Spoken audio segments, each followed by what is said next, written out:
Ele já foi o homem mais rico do Brasil, dono de um império bilionário e também o protagonista de uma das quedas mais impressionantes da história recente. Mas o que quase ninguém te conta é como tudo começou. Como um jovem que vendia apólices de seguro na Alemanha se tornou um dos empresários mais ousados do mundo. E mais importante, como ele lidou com a falência, visão e o peso de ver tudo desmoronar. Hoje, você vai conhecer os bastidores da vida de Eike Batista, os acertos, os erros e, principalmente, a força de alguém que decidiu não ser definido pelo fracasso. Prepare-se para uma história de ambição, poder e uma reviravolta que pouca gente teve coragem de contar. Se você acredita que é possível transformar sonhos em realidade, mesmo que o mundo inteiro diga o contrário, então você está no lugar certo.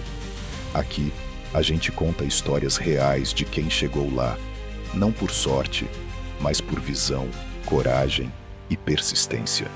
Então já se ajeita aí, porque essa jornada vai muito além do que saiu na mídia. E se você curte esse tipo de conteúdo, aproveita para se inscrever, comentar aqui embaixo. Qual história você gostaria de ver por aqui? Quem te inspira? Vamos juntos construir um canal que mostra que é possível e que vale a pena. Eike Batista. A ascensão, a queda e a força da persistência. Infância e juventude.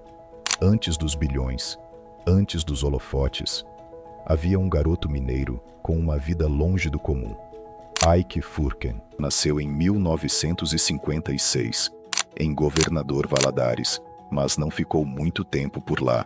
Seu pai, Eliezer Batista, era um homem extremamente influente, engenheiro de Minas, presidente da Vale do Rio Doce e, mais tarde, ministro de Minas e Energia do governo João Goulart. Mas se engana quem pensa que Eike cresceu em berço de ouro, no sentido clássico. Sim, havia conforto, mas também muita cobrança, mudança constante e pressão para se destacar. Por causa da carreira do pai, Eike passou por vários países ainda criança. Morou na Suíça, na Alemanha e na Bélgica, e desde cedo se viu como um estrangeiro, um observador do mundo. Ele mesmo já afirmou que essas mudanças o ensinaram a se adaptar rápido, mas também o deixaram com um senso de identidade fragmentado. Era o garoto brasileiro entre alemães, e isso o levou a buscar constantemente por algo que fosse só dele, um legado. A mãe, Jutta Furken, alemã nata, teve um papel fundamental na formação de Eike. Era rígida, disciplinada e cultivava uma autoestima quase blindada. Ela dizia ao filho todos os dias: "Você é especial. Você vai ser alguém grande." Eike carregaria essa convicção pelo resto da vida, até mesmo nos momentos mais difíceis. Mas esse incentivo vinha acompanhado de exigência. Não havia espaço para fragilidade. Crescer com essa mentalidade o preparou para enfrentar o mundo dos negócios. Mas talvez o tenha distanciado de entender suas próprias vulnerabilidades. Aos 18 anos, Eike se muda sozinho para a Alemanha para estudar engenharia metalúrgica em Aachen. A decisão foi sua, mas os desafios eram enormes. Para bancar os estudos e a moradia, vendia apólices de seguro de porta em porta, em alemão, e sem nenhum tipo de glamour. Ali, longe da sombra do pai, nascia o vendedor nato. Ele descobriu que tinha carisma, coragem para arriscar e um apetite voraz por dinheiro. Segundo Eike, era a adrenalina da negociação, do risco, que o motivava. Na faculdade, ele pouco se interessava pelas salas de aula. O que o fascinava era o mundo prático. Começou a perceber oportunidades no Brasil, especialmente na Amazônia, onde a exploração de ouro ainda era rudimentar.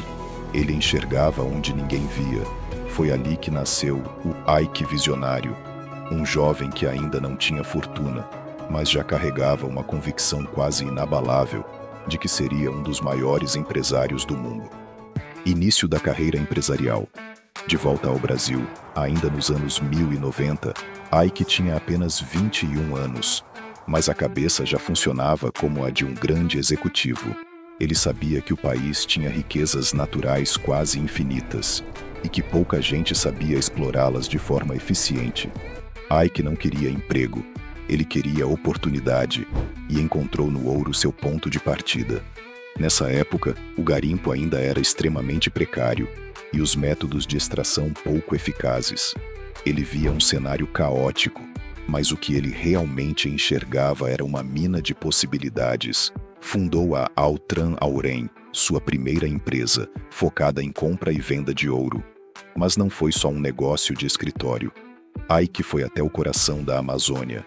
Viveu em regiões de garimpo, dormiu em alojamentos improvisados, enfrentou doenças tropicais e negociava cara a cara com garimpeiros armados.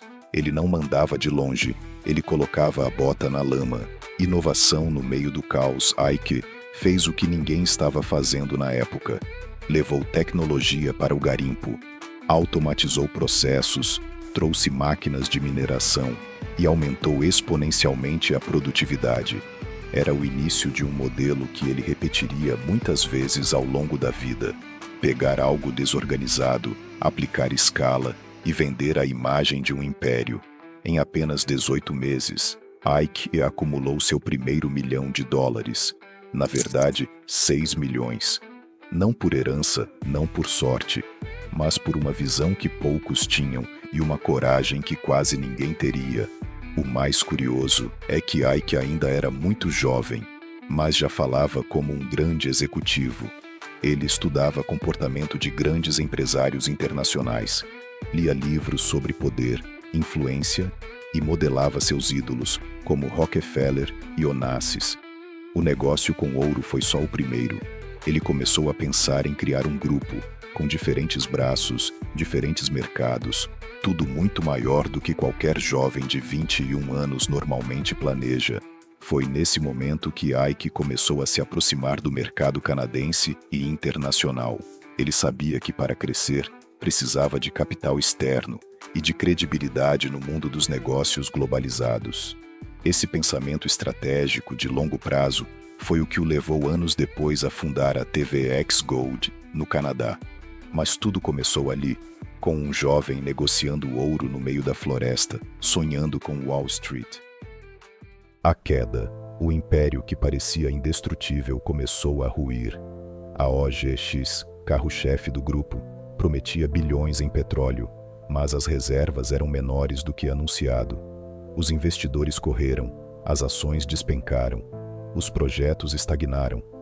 Ike, que sempre foi o rosto do sucesso, agora era o símbolo da especulação.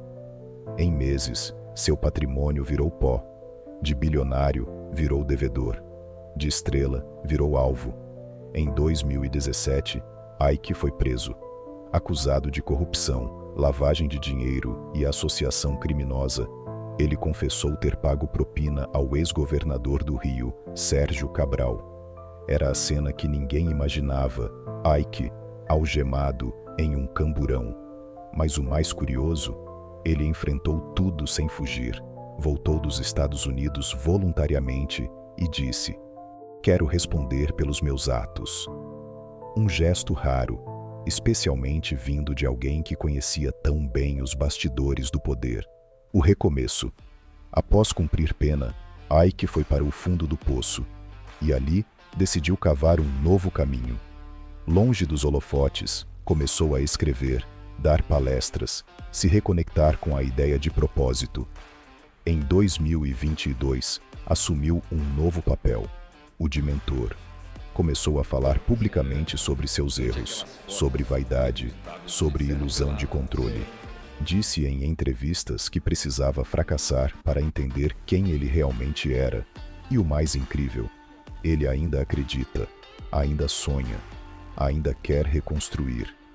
A história de Ike Batista não é apenas sobre sucesso ou fracasso. É sobre transformação. É sobre a obsessão de vencer, a cegueira da arrogância e o poder de recomeçar.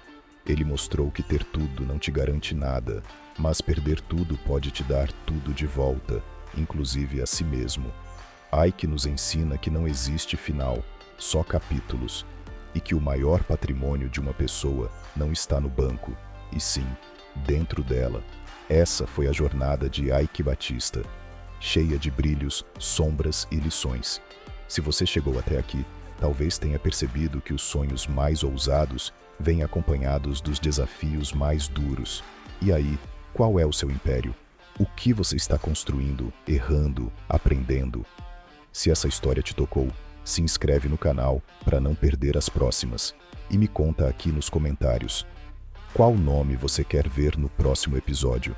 Quem é a mente brilhante ou o coração resiliente que te inspira? Vamos descobrir juntos.